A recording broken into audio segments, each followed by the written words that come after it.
Hello all, welcome back to the weekly portion review. This week we are in one of the fascinating parshas of of Balak.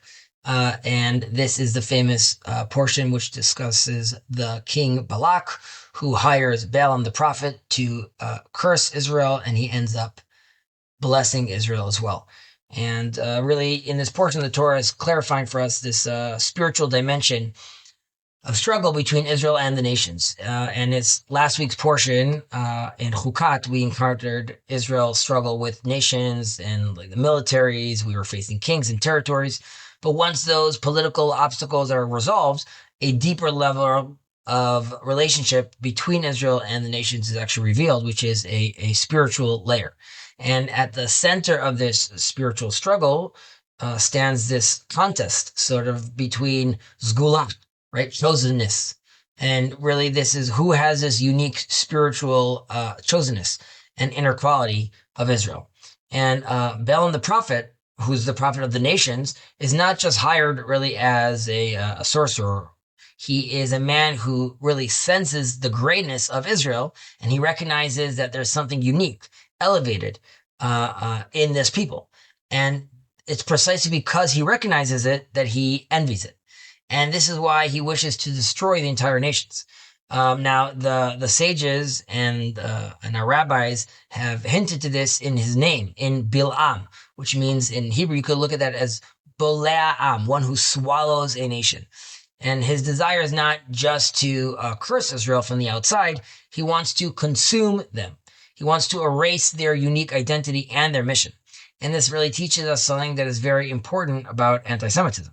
And really, not all hatred of Israel comes from a classic idea of contempt, right? Sometimes anti-Semitism is pretty vulgar, as we all know. It expresses itself through, accusations that Jews are thieves, or we're corrupt, or we're evil, or we're manipulative, or we control other world powers, or disloyal, of course, right? America first, and all those ideas. But these are really lower forms of hatred. And they're coming from fear or resentment. But there's a deeper and more dangerous kind of hatred, and this doesn't come from failing to recognize Israel's value. It actually comes precisely from recognizing Israel's value, right? There are people out there among the nations who actually perceive that Israel carries a unique spiritual destiny, and they sense that this people represents something that challenges the world, that refuses to disappear, that really still bears a covenantal identity. And, it's no empire could actually absorb it, as Mark Twain himself has said. And this is exactly the kind of recognition that awakens jealousy. And this was really the level of Balaam the prophet. He hates Israel not because he thinks they are insignificant, but because he knows how significant they actually are. He sees their spiritual stature and he can't bear it.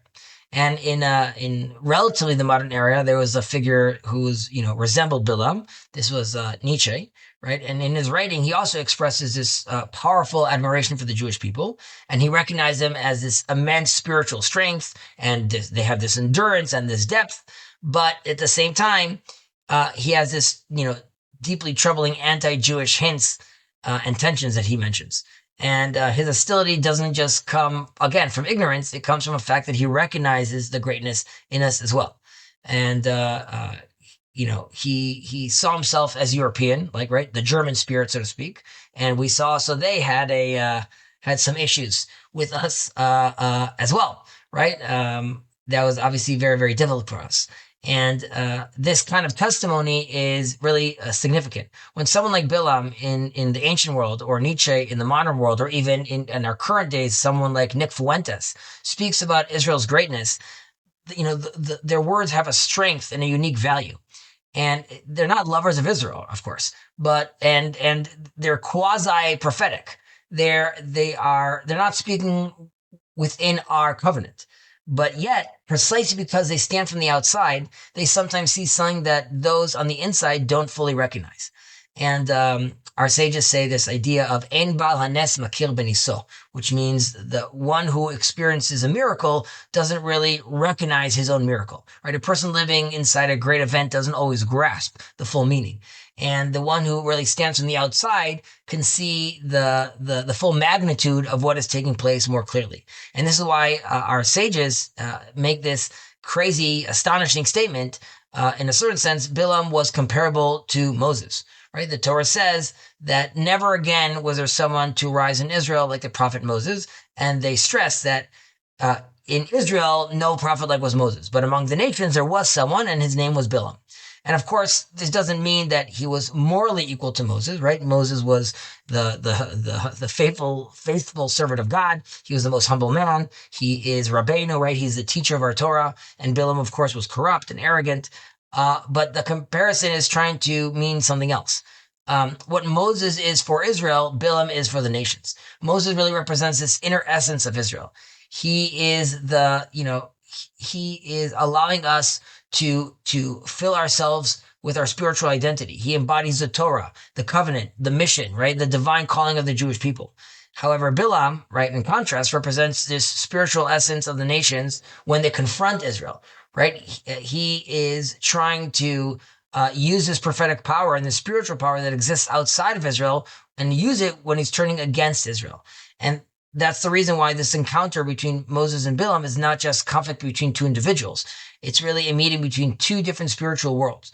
And from Bilam's external testimony, we're able to learn something about ourselves, right? Sometimes the enemy, in his hatred, reveals what we ourselves have forgotten, something that in our depth or of our position of Israel, really we have to understand who we are. But him opposing us, we get to see some of that. And this pattern is obviously continued as well, like we mentioned earlier, in the Holocaust, right? Hitler as well had these. It was reportedly to him saying that there can't be two chosen people, right? It's either us or them. And these kind of horrifying statements, they still reveal something, right? They reveal that the hatred is not just racial and it's not just political or economic. It's metaphysical, right? It was a rebellion against the very idea that Israel carries a divine mission in history. And through this horrible evil, and we find this beautiful, amazing depth of holiness actually becomes clarified. The more the nations resist Israel's chosenness, the more Israel's chosenness is revealed. The more they attempt to curse Israel, the more the the blessing hitting within Israel will ultimately emerge. And really, this is the entire clarification that took place when we had this very specific, also geographical location. It says that this was happening in the plains of Moab across the Jordan from Jericho, right? So it's not accidental that this confrontation occurred near the Jordan and Jericho, right? The area on both sides of the Jordan River, this is a place where distinction between Israel and the nations actually becomes clarified, right? This is the threshold, so to speak, of the entry into the land of Israel. And this is the place where Israel stands just before crossing from the wilderness into its national destiny. And there at the edge, right, at the precipice, the nations attempt to challenge Israel's spiritual identity. And it's not a coincidence that even today, the nations obviously seek to really grasp precisely this point in their struggle against the unique destiny of Israel. The battle over the Jordan Valley or over Jericho, over the borders of the land, it's not, again, political. Beneath the surface, it's also spiritual. It is a struggle whether Israel's divine mission will be allowed to appear in history. But again, they won't succeed because the Torah already told us that Hashem will transform the ones who curses us into blessings. Right. And just like in the days of Bilam, the curse was transformed into a blessing. So too in our day. And we'll still, anyone that's going to be cursing us ultimately is going to be transformed into a blessing.